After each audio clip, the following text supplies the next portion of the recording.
covering every county. This is your statewide newscast, Arkansas Today. Good afternoon. I'm Mallory Brooks. Thanks for joining us for Arkansas Today. We begin in Fort Smith, where the bomb squad disarmed a possible explosive device at a gas station in Lamar Tuesday, according to police. The Lamar Police Department was dispatched to DJ's Gas and Grocery on Tuesday in response to a possible homemade explosive device outside the building. An officer with Lamar Police was the first to arrive on the scene and confirmed there was substantial concern that device was active. Customers and employees were removed from the area and a perimeter was set. The Fort Smith bomb squad then assessed the scene before using robotic equipment to obtain and disarm the device. A Van Buren man was arrested after an alleged home invasion and shooting in Van Buren this morning. According to a report, a 33-year-old Samson Espinosa went into a house carrying a shotgun. He went into a bedroom and pointed the weapon at a 14-year-old. A 17-year-old who was in the room fought back, and at least one shot was fired. No one was struck by the gunfire. Espinosa fled the scene but was taken into custody later. He has been booked into the Crawford County Detention Center without bond. Now to the latest on the impeachment trial, as the trial enters a new phase today, with senators allowed to pose questions to Democratic prosecutors and the president's legal team. This as Republicans signal they don't yet have the votes to block witnesses. NBC's Kristen Welker reports. Overnight, uncertainty looming over President Trump's Senate impeachment trial, with Majority Leader Mitch McConnell telling his GOP colleagues on Tuesday, as of now, he does not have the votes to block witnesses. But later, many Republicans saying they remain confident they will ultimately have the votes. Still, the situation is fluid. It comes as fallout continues over former National Security Advisor John Bolton, who, according to the New York Times, in a book manuscript, says Mr. Trump told him he was withholding military aid to Ukraine in exchange for investigating the Bidens. NBC News has not reviewed the manuscript.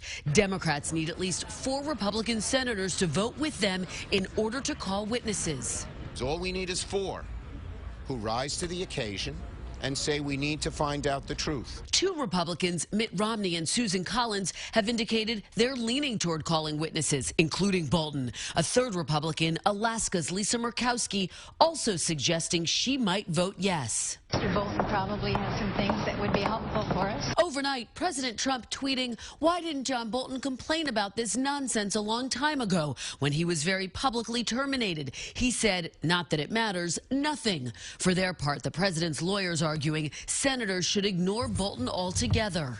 Are you going to allow proceedings on impeachment to go from a New York Times report about someone that says what they hear is in a manuscript? But Mr. Trump's own former chief of staff, John Kelly, said Tuesday, "I believe John Bolton." And though he did not mention Bolton by name, the president spent the night lashing out at Democrats over impeachment during a rally in New Jersey.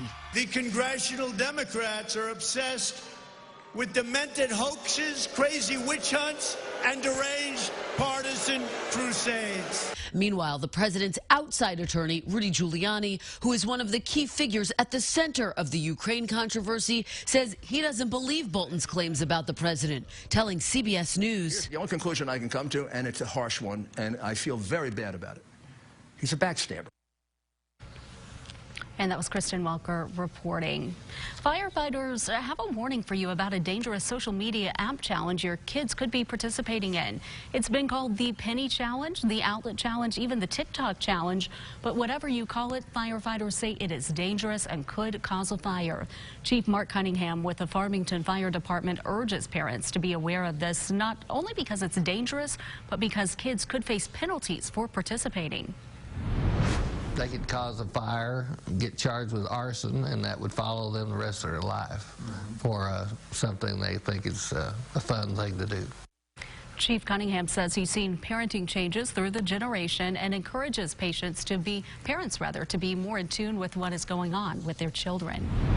Junior high school students in Ashdown have turned a school project into an entire online clothing store.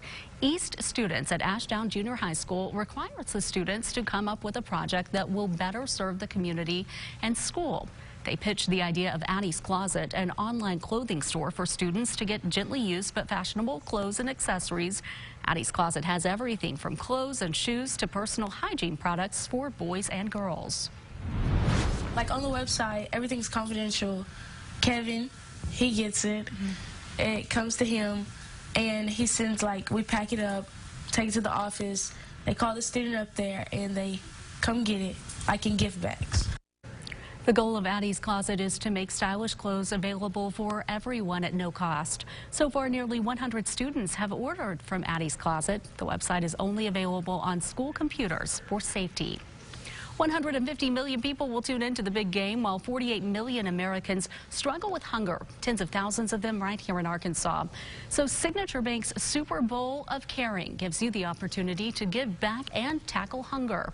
Money collected will be separated among the Northwest Arkansas and River Valley food banks. We get letters in the mail all the time that has a dollar bill in it and says that's all I can do to help. And if you take enough of those dollar bills and add them together, it does make a difference. For every dollar you donate, $30 will be given to the Northwest Arkansas